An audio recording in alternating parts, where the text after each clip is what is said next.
300. What's the deal? Shit, folks, shop at Urban Philosopher. Wanted to share my thoughts with y'all real quick. So, I'm up in the AM, y'all. And I hope y'all had a cool weekend, you know. But what I thought that I would do is make like a weekend recap. Just follow up on the videos that I released over the week or over a certain amount of time. And I'll just revisit, some of the questions or some of the things I see in the comment section or just some of the stuff I'm not going to make make a separate video about. But let's just get into it. First off, I want to say shout out to everybody that pull up, like the information, comment. You're coming in sharing your opinion, your advice. That stuff really helps a lot. You know what I'm saying? You help more than you think when you do those things. Okay? And so, yeah, I appreciate all that. Let's keep growing the influence. But first, let's speak on Ken. Somebody asked, what do I mean when I said Ken is actually being himself? And why is that important? I just pretty much meant what I seen. I think that he was being a lot more unapologetic about who he was in his last video. And the reason that is important is because, oftentimes so-called black men, we are made to think and feel that in order for us to be more accepted and received by society and things like that, we have to act in the shadow and character of another type of man to achieve those types of things. And that is not true, number one. And then, number two, that it suppresses us from being ourselves. And we can't be the best men that we can be to ourselves, our women, children, community, and things like that. And it oftentimes leads to a lot of the stuff that Ken talked about, like stress, depression, a lot of the stuff that I talk about as well on this channel. And it's like I said on the video about his mental health podcast, is that it's typically what us as men are suppressed from doing, or suppressed from being. Like, we're not really able to, we are, but we got to recognize, but we have not been really expressing ourselves as men because of different influences and misunderstandings and misinformation. And that's led to a lot of the stuff that you see, especially a lot of the stuff that I talk about. So a good start to change that is by us expressing ourselves, and with that, we learn how to deal with the world responsibly through ourselves, okay? Not through the eyes of the images of somebody else, okay? That probably is, or what people want us to be, okay? And so a healthy start is just doing that. So, for example, when we go into situations, we don't default to the mindset of, okay, well, I gotta act like this person, all right, to get what I wanted to get at. No, we can say, I gotta go in there to be the best business version of myself, okay, to get this done. Or of my culture, because once a culture is established, it's a micro culture or a collective culture, you can do it that way as well. Okay, but that happens when we are able to express ourselves, starting individually, adding to the collective. So yeah, all right, and that's very influential as well. So, somebody asked me, is it okay to start a sanctuary in the middle of a relationship? I'm big on leading in. with things. I think that things can be modified and upgraded and things like that, but you got to lead in with that whole culture and concept. You know what I'm saying? Like I said, situations is like kind of like a house, okay? But you got to have the mindset that you're going into a house to build a house, okay? To improve the quality of the situation. And so, just like with that, now me, I believe that the most effective way is things like not going in the bathroom, not being the phone police. That's what I believe. I think that is the effective way to do it. You know what I'm saying? But you kind of got to lead in with that. And if you all don't know what video I'm speaking about, or this person who asked the question is speaking about, it is the video called Long-Term Situations. Okay, that's what it starts with. So, what are ways to maintain things long term? And y'all can see that on the video screen here. But yeah, that's just what I believe. We gotta lead in with things. Because you can lose a person the way that you met them, and that's oftentimes the case. I haven't really seen anything different. So, my thoughts on Nique and Dwayne, and shout out to Robin Williams for coming in, helping with the correct pronunciation of Nique's name. But I think that they are a funny couple on camera, yeah. They have a cool presence on camera. They seem to be happy in their situation, okay?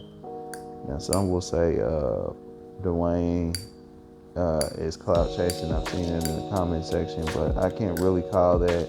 I think it's too early right now. And then on top of that, when Nique gave him the camera, I mean, he did real well. He got the reactions, and y'all know just on this little video channel, I dropped a video, and I was surprised that it did so well, in comparison to my videos, especially with the views and the views to likes, so analytics show that people are looking for him. So I don't think that it's a clout chasing thing that I see at the time, but I think that, just got to give it time to see. But right now they seem like they are happy in what they're doing, and and how things are going. So I look forward to more of their material. Now there was a video in there where he had gave her, a 6 for like what he felt was a wardrobe malfunction, I believe. But he had told her he would have gave her more in her wardrobe if she would have did better in something. And it was a good backdrop for me to speak on what my Dom philosophy is. I want to drop that video. I will not be rating anybody, nor will I be rating anybody in the video. I will not be doing that. But you can listen to the information, okay? And you can be the judge. I know how I be saying it, you know what I'm saying? Get your black gown on, and you can be the judge on who's a dom or not after you hear it. But I'll be dropping that, y'all. I think y'all gonna like that. But yeah, I think they cool. You know what I'm saying? I think they doing good things right now. But somebody asked me, what are my thoughts on people looking to slave men and men of different lifestyles to get advice on relationships and manhood and things like that. I don't think, I'm not a fan of it, if you're interested in getting advice and understanding on manhood, I believe that, you should primarily look to people who are more suited for it. You know what I'm saying? And that's just like what I believe, you know. But at the end of the day, you got people have the right, just like anybody else, to pull up to these platforms and share their opinion. And at the end of the day, the audience has a choice to listen or not, and what the audience listens to and they take to apply to solve some of their real life problems is going to dictate the results that they get based on who they're listening to and the quality of the advice and things like that. So, you know, they have that right and that choice, but they also have the right to have differences of opinion. You know what I'm saying? So even though I'm not a fan of it, me personally, I'm not gonna waste my time sitting around just talking about these types of dudes making the information. Okay, now I might challenge the information, but I'm gonna always provide an alternative. Okay, and so since that's fair play and that's in the game, yeah, I'm not a fan of it, but you know, on this little video channel, you know what I'm saying, I just kind of try to do my part, and you know, people got the right to pull up and you know, listen here, listen there, listen anywhere. You know what I'm saying? But you know, of course, I'm gonna say they should be listening here. But yeah, that's just my opinion on that. Somebody asked me, well, let me back up to that, because with the information putting out there, I want to say this: we can't discriminate on how the information is being put out there either. Okay, all right.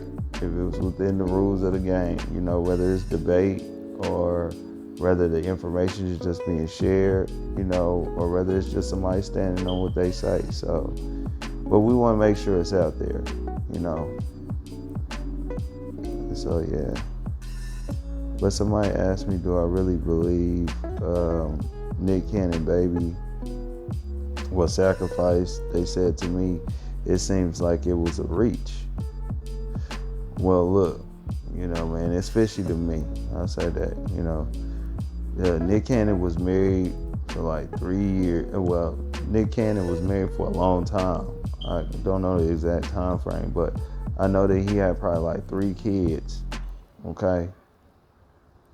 But then he get divorced, and then he runs into some random girlfriend, okay, this woman, and then he has a baby by her. You know what I'm saying? Well after he did the family thing, well after, but he gets with just the girlfriend. He has a baby by her, and this happens to be the baby that has the problems. I'm not buying it. You know what I'm saying? I believe that he found somebody like her, you know, somebody that's gonna be not really concerned or probably understanding of that, and or maybe they were. You know what I'm saying? But 100% that was his intentions. You know, I'm not gonna believe different.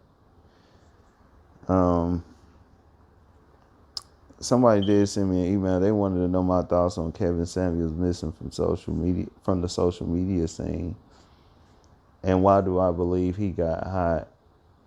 Well, I believe he got hot, you know what I'm saying, because it started during the pandemic, and it started during the time where either men were dealing with a situation where women had realized that, hey, I can't be sitting around here with just, you know, Pookie and stuff like that because he look good, because times are tough. And so, you know what I'm saying, I believe women kind of turned up the standards, whether they were realistic or superficial or whatever. That's not the point of what I'm saying here. But I think because of that, you know, men turned to him because it was getting tougher out here. You know what I'm saying? To really secure a woman for a lot of those guys. And I also think that there were a lot of men that were out here that were actively dealing with women, and they realized they had made some decisions that, like I say, simps. The simp does not want to be held accountable for the decisions that he make with the woman. And they just didn't want to accept, you know what I'm saying, what they have done. And so their idea, because a lot of these men secretly listen to so-called Kevin Samuels, but they are in these situations with these women. Okay? We know that, you know, the great majority of so-called black men are kind of under the support of the woman. I spoke about this on that first DK4L video, you know what I'm saying? But they realized that, you know what I'm saying, that they had made the wrong decisions with these women. And because of these decisions, they realized that the women did not respect them and things like that. But they were the source of a lot of these problems. Okay? But Kevin Samuels gave them a way out. You know what I'm saying? But, you know, we're looking... I think that the reason why he kind of started missing from the scene is just because, you know, his message. You know, it's hard to really defend the personnel. You know, he took down, I think, like a Man's Week that he did like some time ago, and a lot of people were saying that he did that because it was hard for him to argue for the men who just were not doing as well, you know what I'm saying, as people were trying to make them to believe. And, you know, I agree with that, you know what I'm saying? So I think that it just became harder and harder for him to deal with bring out the message when you're looking at, first you got to defend those dudes, you know what I'm saying? And then you got other people coming in like, where are the real answers? Where are the solutions?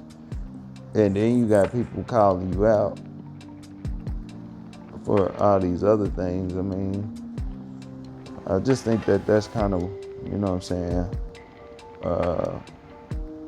what happened. I know that he came on his last show and he had kind of tried to justify some things like, I think him taking information by saying that this is not people's information, it's their life experiences. And it's like, that's just silly talk, you know what I'm saying? I mean,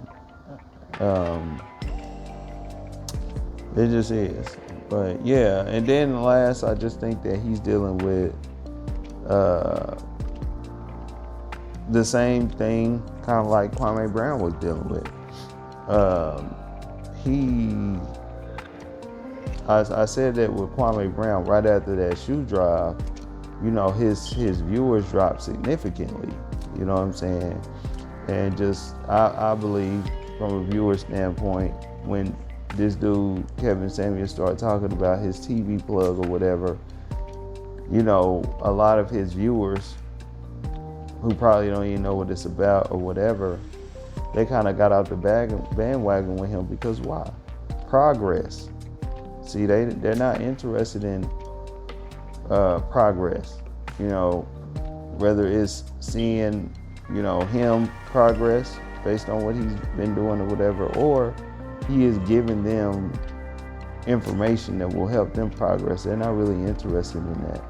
And so you had some dudes calling him a sellout and, you know, things like that. But, you know, those are his high value men, his CIAs or whatever you call them, you know what I'm saying? But the last thing is DK4L. Some folks want me to speak on some of the comment section shenanigans that went down on the last video. They wanted me to explain my statement about black love, in which I called the concept of black love bedrock. And we're going to explain that on the DK4L video. You know what I'm saying? We're going to go ahead and speak on those things. But yeah, that's it. That wraps it up for real. that's that recap or whatever. And I'm going to go ahead and leave it there, y'all. Go ahead and comment below.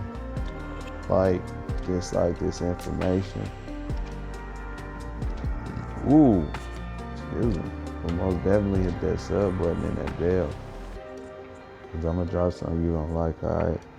It's your folks, Shocker the Urban Philosopher. I'm out. It's 300.